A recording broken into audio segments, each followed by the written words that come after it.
अस्सलाम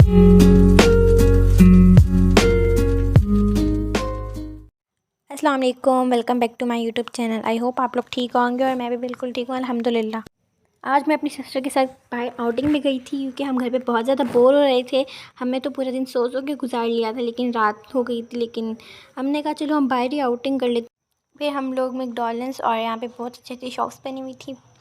I don't know कहाँ आए थे, मुझे नहीं पता कि मैं अपनी सिस्टर के साथ आई थी। तो फिर मैंने व्लॉग भी शूट कर लिया था। साथ साथ हम लोगों ने कहा था हम कुछ खा लेते, लेकिन मेरा पिज़्ज़ा खाने का भी बहुत दिल कर रहा था। फिर हम लोग ने कहा चलो हम पिज़्ज़ा ही ऑर्डर करवा लेते हैं, पिज़्ज़ा खाने चले जाते हैं। इतनी सर्दी नहीं थी, अब तो गर्मियाँ भी आने लग गई, नॉर्मल मौसम था। तो फिर मैंने जैकेट वगैरह भी वेयर नहीं की थी, जैसे अबाया वेयर किया था। उसके बाद बस हम पिज़्ज़ा खाने के लिए आ गए थे और हमने पिज़्ज़ा का भी ऑर्डर कर दिया था। और जब मैं यहाँ पे पहुँची थी तो यहाँ पे कोई भी नहीं था, जस्ट एक फ़ैमिली थी, वो भी जैसे ही हम आए तो चली गई थी पिज़्ज़ा खा के। उसके बाद मैंने बोले यहाँ पे मेरे मज़े हैं भाई, मैं जितनी पिक शूट कर सकूँ कर रही हूँ, क्योंकि कोई है ही नहीं भाई। मैं अपनी सिस्टर के साथ बातें शातें कर रही थी, वो अपना मोबाइल यूज़ कर रही थी और मैं अपनी पिक्चर्स वगैरह शूट कर रही थी। उसके बाद हमारा पिज़्ज़ा आ चुका था और हम डोमिनोज़ का पिज़्ज़ा खाने गए थे। पहले मुझे याद नहीं आ रहा था कि क्या नेम है जिस जगह हम गए। फिर जब पिज़्ज़े के बॉक्स के ऊपर लिखा हुआ था डोमिनोज़, तो फिर याद आया हाँ यार हम डोमिनोज़ पिज़्ज़ा खाने के लिए गए थे। और पिज़्ज़ा वगैरह तो मैंने खा लिया था। उसके बाद आप ही पिज़्ज़ा खाई थी जो बचा था, क्योंकि मुझसे ज़्यादा पिज़्ज़ा तो खाया नहीं गया था। शौक़ होता है खाने का, लेकिन जब हम मंगवा लेते हैं उसके बाद हमसे पिज़्ज़ा खाया नहीं जाता है। पहले तो मैं वीक बाद व्लॉग अपलोड करी थी, लेकिन अभी मैंने बोला चलो मैं अपलोड कर लेती हूँ 3-4 दिन बाद। फिर आप लोग वेट करते हो मुस्कान का व्लॉग कब आएगा। तो कब मेरी फ्रेंड थी मुझे कह रही थी यार तुम व्लॉग अपलोड करो, तो मैंने बोला करती हूँ। मतलब यार कंटेंट नहीं मिलता है व्लॉग बनाने का, क्या बनाऊँ क्या नहीं बनाऊँ। हर वक्त घर का व्लॉग दिखाती रहती हूँ तो आप लोग बोर हो जाते हैं, इसीलिए मैं आपको अलग अलग तरीके की व्लॉग दिखाना चाहती हूँ। और यहाँ पर हम लोग अपने रिलेटिव के घर आए थे, उनके घर न्याज थी। सुबह तो हम रात को उनके घर आ गए थे सीधा घर से। यहाँ पर मैं उनकी हेल्प करी थी न्याज़ बनाने में। फ़िलहाल तो मैं व्लॉग बना रही थी और यहाँ पर सब उनकी हेल्प कर रहे थे न्याज़ बनाने के लिए। हम रात को यहीं पे रुके थे और न्याज़ के लिए उन्होंने बनाए थे चने और साथ पूड़ियाँ और हलवा। और मैंने सुबह सुबह यही वाला नाश्ता किया था जो कि मुझे बहुत ज़्यादा पसंद आया था। रात को मैं पूरी रात नहीं सोई थी, क्योंकि किसी के घर मुझे नींद नहीं आती, सिर्फ अपने घर मुझे नींद आती है और किसी के घर भी नहीं आती। ये वो हलवा पूड़ी जिसका हम पूरे साल वेट करते हैं कि कब ये दिन आएगा और हम हलवा पूड़ी खाएंगे। बाहर से तो बंदा खाने के लायक ही नहीं रहा यार, इतनी महंगी हो गई है हलवा पूड़ी। मम्मा कहती हैं बस घर का नाश्ता करो, बाहर का नाश्ता करने की कोई ज़रूरत नहीं है। तो जब इन्होंने मुझे बोला था ना मुस्कान हमारे घर हलवा पूड़ी न्याज़ है तो आप आना ज़रूर, तो फिर मैं अपनी सिस्टर को भी साथ लेके गई थी और ख़ुद भी गई थी, क्योंकि बिकॉज मैं बहुत ज़्यादा हैप्पी हो गई थी। मैंने बोला यार मेरा बहुत दिल करता है हलवा पूड़ी खाने का, लेकिन मम्मा खाने नहीं देती। मम्मा कहती बहुत ज़्यादा महंगी है बाहर की हलवा पूड़ी।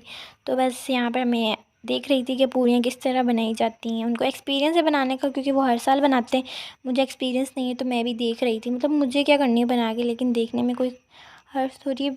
और यहाँ पे मेरी कज़न बैठी हुई थी और मेरी आप भी बैठी थी, यहाँ हम बातें कर रहे थे बैठ के और मैंने व्लॉग भी शूट कर लिया था थोड़ा थोड़ा।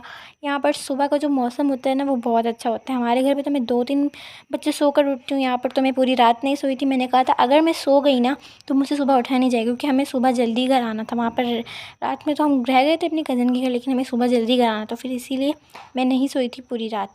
और यहाँ पर हलवा भी रेडी हो रहा था, इतना ज़्यादा माशाल्लाह से उन्होंने हलवा बनाया था और मज़ेदार भी बना था बहुत ज़्यादा। पहले जो येलो फ्रॉक में पूरियाँ बना रही थी ना वो मेरी आपी थी, अभी अंकल बना रहे हैं पूरियाँ। तो मैं आपको बताना भूल गई थी कि मेरी आपी को एक्सपीरियंस है पूरी बनाने का, लेकिन मुझे नहीं है। तो बस यहाँ पे हमारी पूरी बन रही थी मज़े मज़े की। मैंने सुबह 7 या 8 बजे नाश्ता कर लिया था इतनी जल्दी। और मेरी तबीयत भी ख़राब हो गई थी, क्योंकि मैं कभी भी सुबह सुबह जल्दी नाश्ता नहीं करती, हमेशा लेट करती हूँ, 1, 2, 3 इतने बजे करती हूँ, उससे पहले नहीं करती। उसके बाद बस मेरी आपी कह रही थी जल्दी से ब्रेकफास्ट करो और फिर घर जाने की तैयारी करो। फिर मैं और आपी यहाँ साथ मिलकर नाश्ता कर रहे थे हलवा पूड़ियों का। उसके बाद बस मैं अपनी चीज़ें वगैरह क्लोज़ की जाने के लिए, और यहाँ पर एक छोटी सी क्यूट सी बेबी सो रही थी, पता नहीं किसकी थी, लेकिन मुझे बड़ी प्यारी लगी तो मैंने इसको व्लॉग में ले लिया था। जब वो व्लॉग देखेंगे तो कहेंगे यार हमारी बच्ची को ही ले लिया इस व्लॉग में। खैर कोई बात नहीं, चलो यहाँ। उसके बाद बस हम घर जा रहे थे और घर जाते वक्त हम लोगों ने बोला कि हम कुछ खाने के लिए लेते हैं, आज वैलेंटाइन डे भी था। हम तो सिंगल लोगों की भाई हमें कौन रोज़ और केक वगैरह लेके देगा। उसके बाद हमने डिलाइज़ा से कुछ केक्स ऑर्डर कर लिए थे, घर जाके हमने बोला हम खाएंगे और पार्टी करेंगे। उसके बाद रास्ते में हम लोग ने जो केक वगैरह लेने थे वो हमने ले लिए थे और हम घर जाने के लिए रवाना हो चुके थे। और फिर यहाँ पर हम घर पहुँच गए थे। घर पहुँचने से पहले मैं सबसे पहले सोई हूँ, मैंने अपनी नींद पूरी की, उसके बाद ही मैंने कुछ किया। मतलब मैं इतना थक गई थी, इतना थक गई थी, मत पूछे, मैं बहुत ज़्यादा सोई हूँ। उसके बाद मैं ये केक खा रही थी जो मैं लेकर आई थी। अगर आप लोग को भी खाना है तो आप मेरे साथ आके खा सकते हैं। सो मेरा आज का व्लॉग इतना सा था। आई होप आप लोग को अच्छा लगे तो लाइक, कॉमेंट, शेयर, सब्सक्राइब ज़रूर करना। इंशाल्लाह नेक्स्ट वीडियो में मिलेंगे। अब तक के लिए बाय बाय।